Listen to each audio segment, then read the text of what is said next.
دوسرا سوال استاد محترم یہ ہے کہ ایک مولوی صاحب کو دیکھا گیا ہے، عبد القیوم ظہیر نام ہے، تو وہ آئے دن نیٹ پہ فتنہ پھیلاتے رہتے ہیں، کبھی کوئی مسئلہ کبھی کوئی مسئلہ۔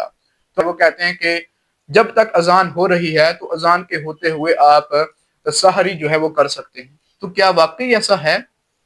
دیکھیں غالباً فجر کی اذان کے متعلق انہوں نے کہا جی ہے، تو یہ بالکل بہت ہی علماء اس بات کو سمجھتے ہیں، یہ بہت جاہلانہ بات ہے۔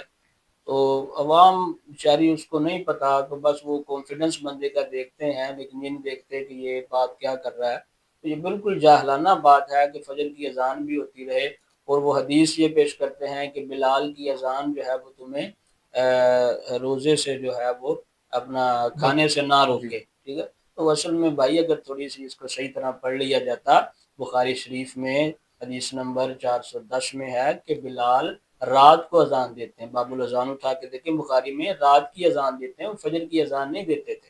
اور حدیث پاک بخاری شریف کی 413 نمبر حدیث پاک میں آقا صلی اللہ علیہ وسلم واضح فرمایا جو بلال اذان دیتا ہے وہ فجر کی اذان نہیں ہوتی، اس کو باقاعدہ لفظ ہے، سرکار نے فرمایا کہ لیسا یقول الفجر، اس کو کوئی فجر نہ کہے، وہ فجر کی اذان ہے ہی نہیں۔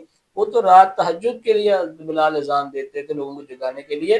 دو مؤذن تھے، جو ابن مکتوم رضی اللہ تعالیٰ عنہ، وہ فجر کی اذان دیتے تھے۔ صحیح۔ تو قرآن پاک کو آپ دیکھ لیں، حدیث کبھی اگر آپ یہ مسئلہ لیں جو انہوں نے بیان کیا تو قرآن کے مخالف ہو جائے۔ قرآن کیا کہتا ہے؟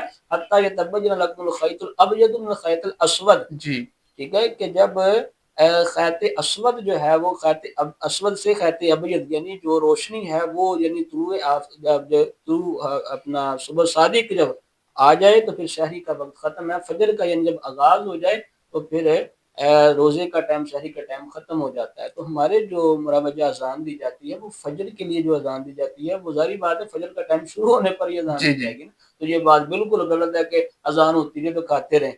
تو یہ ویسے ایک میں سوال کرتا ہوں انتظامیہ صاحب کہ اگر یہ کوئی بندہ اذان ہی اتنی لمبی دے، مثال کے طور پر میں بولا ایک گھنٹے کی اذان دے، مثال دے رہا ہوں، جی جی مطلب گھنٹہ کھاتے رہیں، تو یہ بالکل فضول سا ایک بات کی ہے۔ اللہ صحیح۔ پاک خوف خدا نصیب فرمائے۔ آمین لوگوں کے آمین۔ روزے کا مسئلہ ہے، احتیاط کرنی چاہیے، تحقیق کے ساتھ جواب دینا صحیح۔ چاہیے، اور پہلے صحیح طرح پڑھ لینا چاہیے، بعد جی میں میڈیا پہ آ کے بات کرنی چاہیے۔ ہر چیز شہرت اور مشہوری نہیں ہوتی، جی جی اللہ کی بارگاہ میں بھی جواب دینا ہے، تو صحیح مسئلہ جو ہے لوگوں کے سامنے بیان کریں۔ صحیح۔ اللہ پاک ہمیں حق بیان کرنے کی توفیق آمین دے۔ آمین۔